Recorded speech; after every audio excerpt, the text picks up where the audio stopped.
going against Muslims or Kashmiris. We don't want this. We want peace and only peace.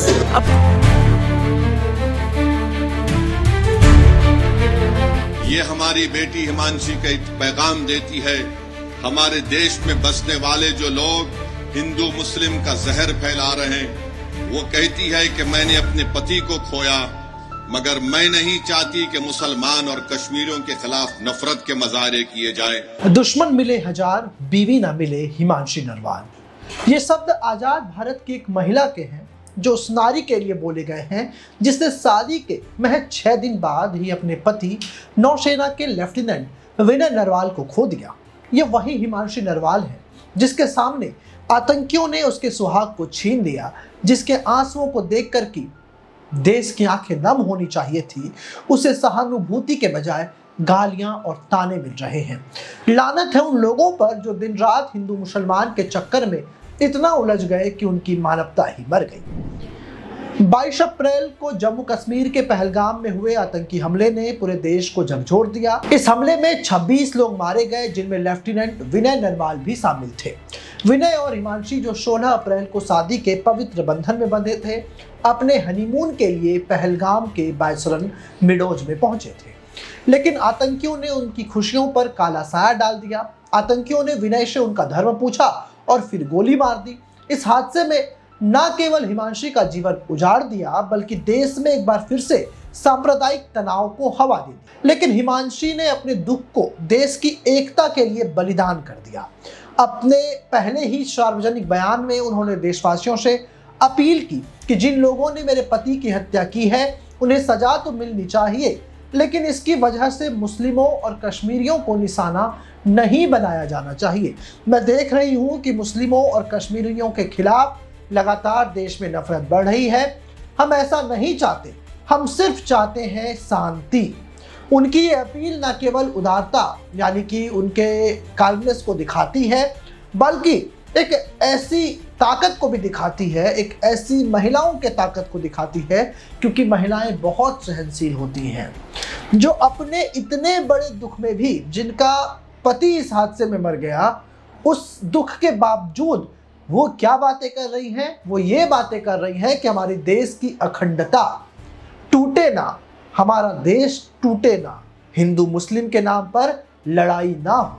आप पहले वो बयान सुनिए, फिर हम खबरों में आगे बढ़ते हैं कि आखिर मीडिया से बातचीत में हिमांशी नरवाल ने क्या कुछ कहा था जिसकी इतनी चर्चा हो रही है। There is one more thing that I want. I do not want any hatred towards anybody. This is what is happening. People going against Muslims or Kashmiris. We don't want this. We want peace and only peace. Of course, we want justice. Of course, the people that have done wrong with him should be punished. All of us are going to blood donate today. तो ये बयान आपने सुना, यही वो बयान है जिस पर हंगामा मचा है। लेकिन हिमांशी की इस शांति की पुकार को कुछ लोग बर्दाश्त नहीं कर सके। सोशल मीडिया पर ट्रोलर्स उन्हें निशाना बना रहे हैं। उनकी इस अपील को उनकी कमजोरी समझकर कुछ लोगों ने न केवल इस बयान की आलोचना की, बल्कि हिमांशी के शादी, उनके कैरेक्टर और निजी जीवन पर भी कीचड़ उछाले गए। ये वही समाज है जो एक ओर ये कहता है कि हम वुमेन एम्पावरमेंट की बात करते हैं और दूसरी ओर एक विधवा को उसके विचारों के लिए अपमानित किया जाता है। ऐसे लोगों की मानसिकता पर सवाल उठता है कि क्या देशभक्ति का मतलब सिर्फ और सिर्फ नफरत फैलाना है? क्या एक महिला का दुख भी उनके लिए मजाक बन गया? वहीं एक ने तो कश्मीरी लड़के के साथ हिमांशी की फोटो पोस्ट कर दी और लिखा कि अब वक्त आ गया है इनके घमंड को कुचलने का और इनकी पोल खोलने का। उन्होंने कहा है कि लगातार जो हिमांशी है वो इंस्टाग्राम पर एक्टिव रहती है। कई लोगों ने उसे रिक्वेस्ट भेजा तो उसको एक्सेप्ट किया। तो वो ये बोलकर सवाल उठा रहे हैं कि आखिर जिनके पति की मौत हुई है तो वो इंस्टाग्राम कैसे चला रही है? हद हाल है भाई। आप जब देख लीजिए किसी के ऊपर इतना दुख पड़ा, आप उसके पीछे इस तरह से पड़ जाओगे कि वो इंस्टाग्राम ना चलाए। आखिर हिमांशी की इसमें क्या गलती है? उसकी पति की मौत हुई है, वो दुख में है, और अगर वो रात को अपना फोन इस्तेमाल कर रही है, क्या इसके लिए भी उनको धर्म के ठेकेदारों से मदद मांगनी पड़ेगी? क्या उसको ये पूछना पड़ेगा कि मैं अपना इंस्टा यूज करूं या ना करूं? वहीं इंस्टाग्राम पर एक और यूजर ने लिखा है कि अब एक बार फिर हिमांशी को एक्सपोज करते हैं, जैसा शक हो रहा था कि ऐसा क्या है कि हिमांशी को पब्लिक में ये कहना पड़ा कि कश्मीरी अच्छे हैं, उन्हें टारगेट ना करो। अब किसी लड़की का पति मरता है तो क्या वो इस हालत में होगी कि अपना इंस्टाग्राम अकाउंट चला पाए? एक रात 1 बजे तक उसका अकाउंट चालू था, उसके बाद से डीएक्टिवेट है और जितने लोगों ने उसको फॉलो की रिक्वेस्ट भेजी सारी ही उसने एक्सेप्ट की। इसमें लिखा गया कि अब डीएक्टिवेट करने से डिजिटल फुटप्रिंट तो नहीं मिट जाते। यहीं से हमने शुरू किया अपना डिटेक्टिव खेल। उसकी फॉलोइंग लिस्ट में देखने गए कि कहाँ कहाँ के लोगों को फॉलो किया है, तो चौंकाने वाली बात सामने आई। सिर्फ कश्मीरी ही नहीं, गाजा, इजिप्ट, ईरान और सीरिया तक के लोगों को हिमांशी ने फॉलो किया हुआ था। हिमांशी के खिलाफ इस शर्मनाक ट्रोलिंग पर अब राष्ट्रीय महिला आयोग ने कड़ा रुख अपना लिया है। महिला आयोग ने बयान जारी कर कहा है कि लेफ्टिनेंट विनय नरवाल की पत्नी हिमांशी नरवाल के बयान को लेकर के सोशल मीडिया पर जिस तरह से उनकी आलोचना और ट्रोलिंग हो रही है वो अत्यंत निंदनीय है और दुर्भाग्यपूर्ण है। किसी महिला को उसकी वैचारिक अभिव्यक्ति या पर्सनल लाइफ के आधार पर ट्रोल करना किसी भी रूप में स्वीकार्य नहीं है।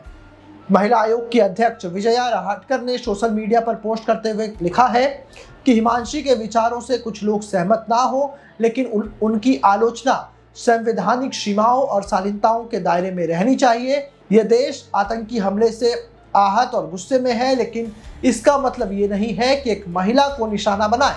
आयोग ने यह भी याद दिलाया है कि हर महिला की गरिमा और सम्मान की रक्षा करना हमारी सामाजिक और नैतिक जिम्मेदारी है।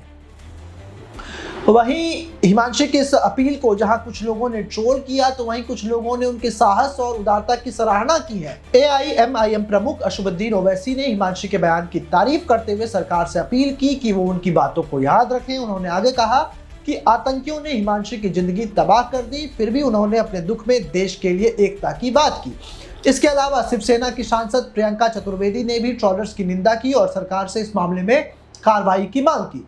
हिमांशी की ट्रोलिंग न केवल उनकी भावनाओं का अपमान है, बल्कि ये उस बलिदान का भी अपमान है जो लेफ्टिनेंट विनय नरवाल ने देश के लिए दिया है।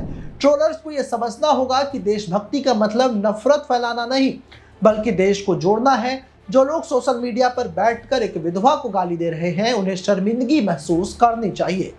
क्या यही आपकी देशभक्ति है? क्या यही आपकी संस्कृति है? एक ऐसी महिला जिसने अपने जीवन का सबसे बड़ा नुकसान झेला, उसे अपमानित करना आपकी मर्दानगी दिखाता है। हिमांशी नरवाल आज एक प्रेरणा है। उन्होंने अपने दुख को देश की एकता के लिए समर्पित किया है। उनके शब्द हर उस व्यक्ति के लिए एक सबक है जो नफरत के रास्ते पर चल रहा है।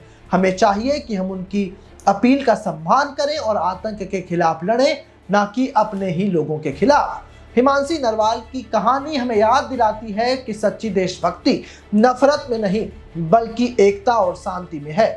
राष्ट्रीय महिला आयोग का हिमांशी के समर्थन में आना इस बात का सबूत है कि कोई भी महिला अपनी बात कहने के लिए स्वतंत्र है और उसे इसके लिए अपमानित नहीं किया जा सकता।